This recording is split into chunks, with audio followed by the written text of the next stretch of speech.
Hello, my name is Abid, and today I'd like to share some information about electric vehicles or EVs, a topic that's receiving a lot of attention in discussions about the environment and future of transportations.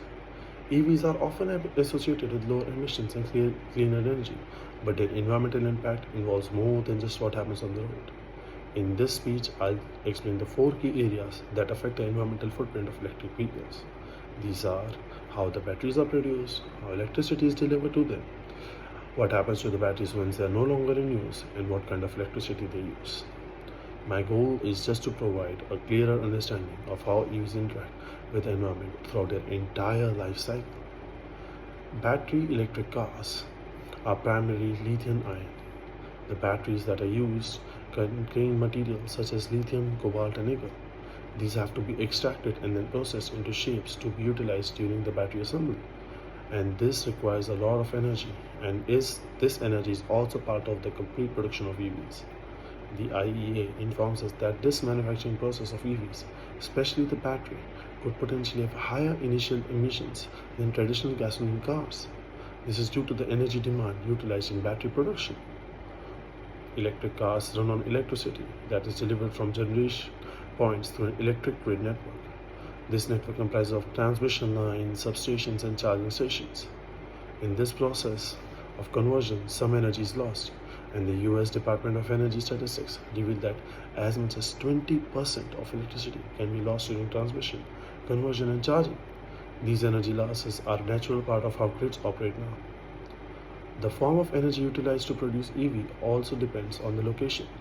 In some regions, the grid is supplied primarily by fossil fuels, such as coal or natural gas.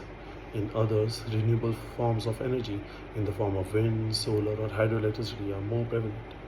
As a result of this indirect emission of EVs operation differ from according to the energy mix in the region. For instance, an EV charge in the grid dominated by coal will have different indirect emissions compared to an EV charge in a renewable energy dominated area. The lifespan of the EV batteries also ends as the time goes by. These batteries need to be recycled, reused, or disposed of. The EV batteries material requires some special processing procedures. Recycling facilities for lithium-ion batteries are currently being established in several nations. In addition, in the rise of EV usage, battery and end-of-life handling systems are most likely to emerge in conformity with it. In short, electric vehicles are new technology with a number of variables that influences their green status. These include the manner in which the batteries are made, the manner in which electricity is transmitted, the source, and the manner in which it deals with the batteries at the end of their life cycle. All of this is what affects if this is a good and cleaner replacement of the traditional gasoline vehicles. Understanding these factors can provide a better overall view of how EVs actually function and how we can use them in the grand scheme of environment and energy and go towards a better future and a cleaner future. Thank you.